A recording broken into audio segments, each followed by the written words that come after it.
Welcome to the WION podcast, where we explore fascinating stories and ideas from various fields. In this episode, we explore the heated debate sparked by the Iran war, where critics say Europe is relying on American military power under NATO while staying away from the battlefield, reviving Donald Trump's long-standing claim about the alliance's imbalance.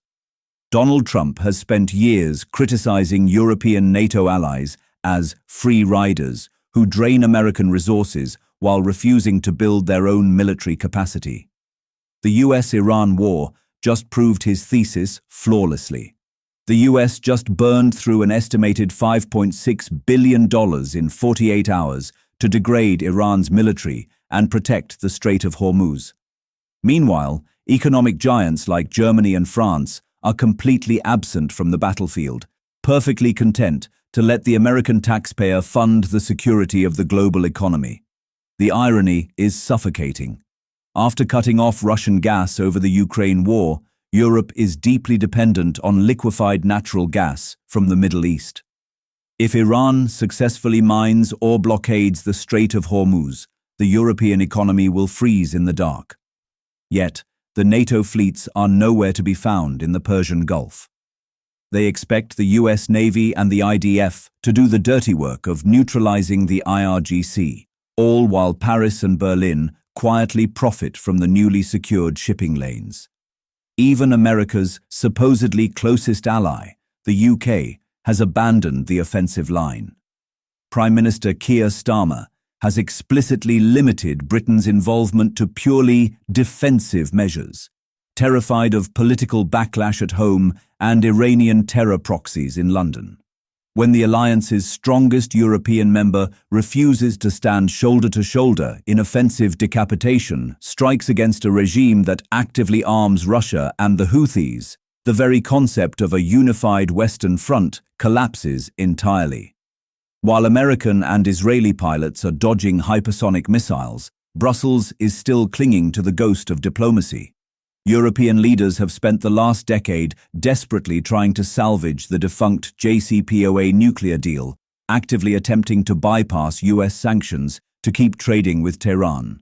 Now, even as Iran's proxy network threatens global stability, European NATO capitals are issuing weak statements urging restraint on both sides, a cowardly false equivalence that equates US defense with IRGC terrorism. By refusing to step up and share the financial and logistical burden of the Iran war, NATO is actually engineering its own vulnerability.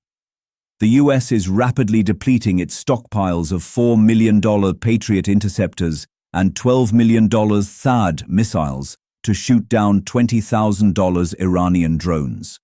If Washington burns through its advanced interceptors in the Middle East because Europe won't help, the US will have no defensive umbrella left to shield Eastern Europe from Vladimir Putin. This war has exposed a humiliating mechanical truth. European NATO doesn't just lack the political will. They lack the actual military hardware.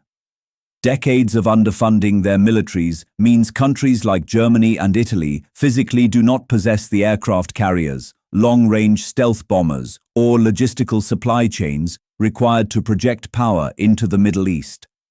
They are entirely dependent on Washington's logistics. Trump's transactional, skeptical view of NATO was heavily criticized by the Western media establishment as a threat to global security.